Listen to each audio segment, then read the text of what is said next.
The rain pounded the windshield of the car with intensity, while the engine of the old sedan emitted a rapid and constant sound, like a heart about to fail. At the steering wheel, Eric tightened his hands on the worn leather, trying to ignore the uncomfortable cold that spread down his spine. He was late, but there was no other choice. He needed to cross that deserted highway to get to the next town, where a job interview awaited him the next morning. The narration emphasized the hostile scenario: dense forests that seemed to swallow the road, no sign of life other than the sound of the rain and the reflection of the headlights illuminating worn signs. The world seemed compressed by that relentless storm. It was then that the car gave a jolt, a metallic cough, and the engine stopped. Eric held his breath as the vehicle rolled a few meters before finally coming to a stop on the shoulder. Darkness enveloped him, now only broken by the intermittent rhythm of the windshield wipers. "Not now, not now," he muttered, trying to restart the car. But the engine only hummed hollowly, refusing to cooperate. With no cell phone signal, he was forced to look around, searching for any sign of help. That was when he noticed a rusty sign, illuminated by a flickering light. 24-hour garage, fast help, read the crudely painted text, as if the owner hadn't expected many visitors. The sign swayed in the wind, emitting an unsettling hiss. Eric hesitated. Everything about the place screamed danger, but what could he do? Walking for miles in the rain was not an option. Gathering his courage, he pulled up the hood of his coat and got out of the car. The cold of the rain hit him like needles, and each step seemed to echo in the vastness of the night. The garage was about 200 meters away, and the closer he got, the more erratic something seemed.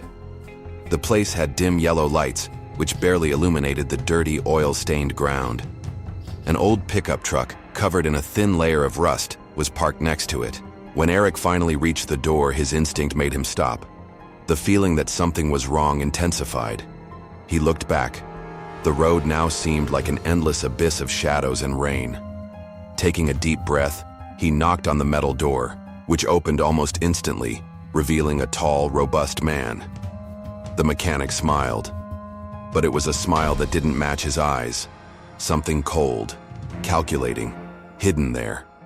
With no other choice, Eric went inside. As soon as Eric stepped through the door, he was greeted by a strong smell of burning oil and rust.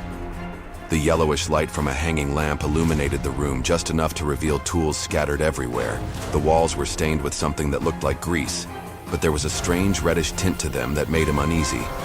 The workshop seemed larger inside than he expected, with a narrow hallway stretching to a dark area at the back. The mechanic, a burly man with calloused hands and a dirty shirt, gestured Eric to a nearby bench. "It'll take me a while to look at the engine. Make yourself comfortable." His voice was hoarse but sharp. Eric complied, though his discomfort grew with each passing second. He watched as the mechanic grabbed a flashlight and went outside to inspect the car. The sound of heavy footsteps echoed through the workshop, mixing with the steady drumming of the rain outside. Sitting on the bench, Eric tried to distract himself from the growing tension. His eyes, however, kept being drawn to the disturbing details around him. A pile of razor-sharp tools, a rag soaked in dark liquid, and a series of old photographs pinned to a bulletin board. He moved closer to take a closer look and noticed something odd about the images. They all showed different cars, but the drivers were missing. One photo in particular caught his eye. A black sedan identical to his own, with the same license plate. His stomach churned.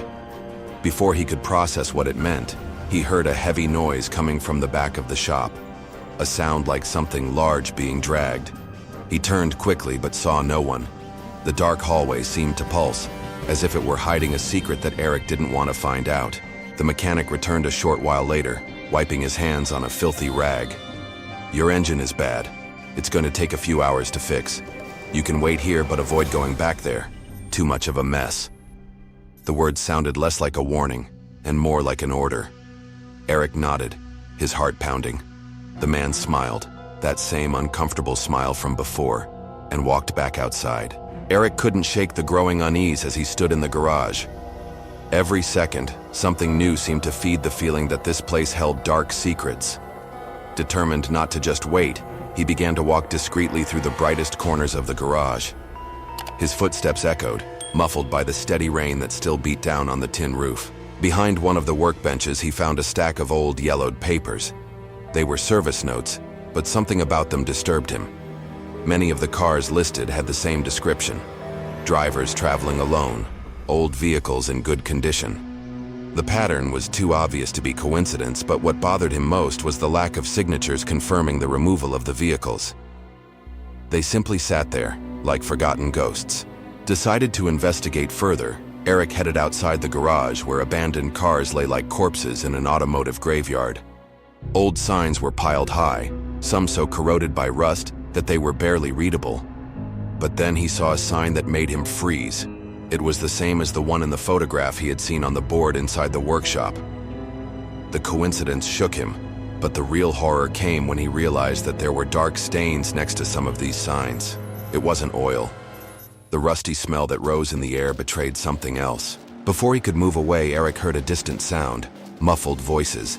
He looked around, trying to locate the source, but the words were indistinct, almost like a murmur coming from inside the walls. He followed the sounds, which led him to a door at the end of the inner hallway. There was a large padlock, but it was unlocked. As he opened the door, a nauseating smell hit him hard. Eric stepped back, covering his nose as he peered inside. It was a dark warehouse, with boxes stacked high and tarps covering something bulky. His curiosity became unbearable, and he pulled back one of the tarps. Beneath it was a metal tank filled with an icy liquid. Floating on the surface, Eric saw something that made him lose his balance. A human arm, stiff and pale, floating like a piece of discarded wood. Horror gripped him, and he stumbled backward, dropping a few tools in the process. The noise echoed through the warehouse, and in the distance he heard heavy footsteps. The mechanic was coming. Heart pounding, Eric pulled the door back and hid behind a nearby shelf. He held his breath as he listened to the man slowly walk past, muttering something inaudible to himself. The footsteps finally receded, but Eric knew he was in danger. He had to get out of here, but with every minute it seemed harder to escape this living nightmare. Eric could barely contain his panic. His hands shook as he crept back into the main hallway of the garage, trying not to make any noise. The discovery in the warehouse still haunted him. The arm floating in the tank was confirmation that this place was more than just a garage. Something monstrous was happening here, and he knew he was in the middle of a death trap. The idea of getting back in his car and running away crossed his mind, but he knew the mechanic could catch up to him before he could even start the engine. Besides, the man always seemed to be one step ahead, as if he already knew what Eric was thinking. He needed a plan, but time was running out. As he walked down the hallway, Eric felt a draft of cold air coming from a half-open door in the floor. It was an entrance to the basement of the garage. Against all his instincts, he descended the steps, lit only by a dim bulb that flickered in the ceiling. The smell of rust and decay grew stronger as he walked. With each step, the sound of dripping water mixed with an oppressive silence that made his heart pound faster. When he reached the bottom of the stairs, Eric saw what looked like a horror scene straight out of a nightmare. Metal tanks were scattered across the floor, filled with ice and covered with glass lids. Inside them, preserved human body parts were arranged like pieces of a macabre puzzle. Bloodied surgical tools were scattered on a workbench, next to a board with detailed notes on human organs. An old monitor displayed security camera footage, revealing that the mechanic was monitoring the shop and its surroundings at all times. Eric swallowed hard, trying to process what he was seeing. Between the tanks, he found something even more disturbing. A small makeshift cell made of rusty bars. Inside were two people, a man and a woman, both visibly exhausted and bruised. Their eyes widened in despair at the sight of Eric, but before they could scream, he gestured for them to be quiet. "I'm going to get you out of here," he whispered, his voice shaking as much as his hands. He began to search for a key or anything that could unlock the cell's lock, but the sound of footsteps echoing through the basement stopped his movements. The mechanic was coming down, whistling a dark tune as he carried something heavy in one hand. Without a second thought, Eric hid behind a stack of boxes.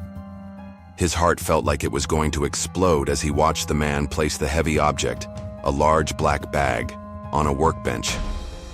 The sound of something metallic falling into the bag echoed through the basement, but the mechanic only laughed softly, muttering something inaudible.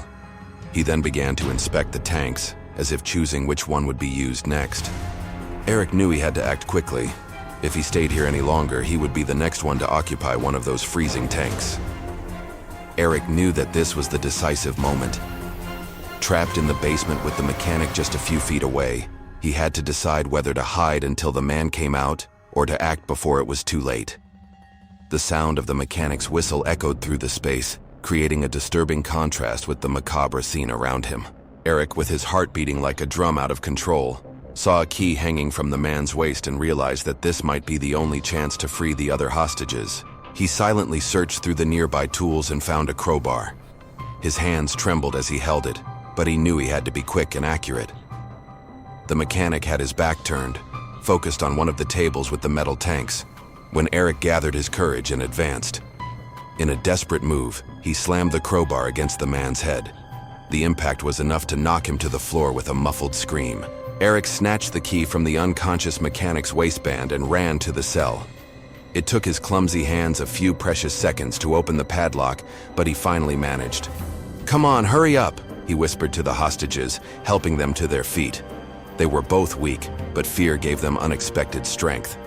Together, they began to climb the basement stairs, but a sound behind them made Eric freeze. The mechanic was getting to his feet. Blood was trickling down the side of his head, but he seemed unfazed, as if the blow had had no effect. His eyes were fixed on Eric, and his twisted smile was even more terrifying now. He grabbed a butcher knife from one of the workbenches and began climbing the stairs after them. Eric and the hostages ran into the main workshop, looking for a way out. The rain outside was still pouring down heavily, but the darkness outside seemed less frightening than what awaited them inside. The mechanic followed them, his footsteps echoing with relentless precision. When Eric realized he couldn't reach the car in time, he had a desperate idea. "Hold the door," he shouted to the others. As they tried to block the mechanic, Eric ran to the corner of the shop, where a hydraulic press was still running. He pried open the jaws of the machine, positioning one of the metal beams as a makeshift trap. When the mechanic finally managed to force the door open, he lunged forward with the knife in his hand, but Eric lured him toward the press. In a moment of pure instinct, he triggered the machine, and the press slammed shut with a crunching sound. The mechanic's scream echoed through the shop, before it abruptly stopped. Eric breathed heavily, staring at the limp body of the man trapped in the machine. The other hostages stared at him in shock, but there was no time to think. "Let's go now," he said, grabbing the car keys and running outside with the others. The rain felt almost cleansing as they left the shop. Eric quickly started the car and everyone climbed in. As he sped down the dark road, the sound of the press still echoed in his mind, mixed with the vision of the horrors they left behind. But he knew they were alive, and that was all that mattered, all that. The car drove along the dark road, its headlights illuminating the incessant rain and the trees that seemed to bend over to watch the desperate escape. The silence inside the vehicle was heavy. Eric, with his hands firmly on the steering wheel, felt the weight of the adrenaline dissipate, leaving only fatigue and confusion in its place. The two hostages in the back seat were in a state of shock, shaking and whispering inaudible prayers. As he drove, Eric tried to organize his thoughts. The police needed to know what was happening in that garage. He knew that the horror he had witnessed was not something that could be ignored or forgotten. But at the same time, there was something disturbing in his mind. He couldn't help but think about the mechanic's expression, that distorted smile, even at the final moment. It was as if the man was certain that this was not the end. Finally, Eric saw the lights of a small town in the distance. He stopped at the first gas station he came across, and with the help of the attendant, called the police. When the officers arrived, he told them everything, from the breakdown of his car to the horrors of the basement. The hostages confirmed his story, and the group followed the officers back to the garage. When they arrived, Eric felt a chill. The rain had stopped, but the garage was completely dark and silent. The flickering lights had disappeared, and the place looked abandoned for years. The police entered, guns drawn, but found nothing. No tanks, no tools, no bodies. Everything was gone. The skeptical officers began to doubt his story. "Are you sure it was here?" one of them asked, looking at Eric suspiciously. He tried to argue, pointing to the signs he had seen before, but it was as if the place had never existed. Only the hydraulic press remained, clean and intact, as if it had never been used. When the police decided to close the investigation, Eric and the others were taken in to give statements. But even at the police station, he couldn't shake one last detail that haunted him. Before leaving the garage, he glanced toward the dark corner where he had seen the security monitors. One of them was still on, blinking faintly, and on the screen, he saw something that made his blood run cold. The mechanic, standing in the middle of the road, watching the camera with the same evil smile. And if you've made it this far, prove you're not afraid of the unknown. Hit that like button and subscribe to the channel. And remember, on the next turn, terror might be waiting for you. Welcome to Asphalt Horror.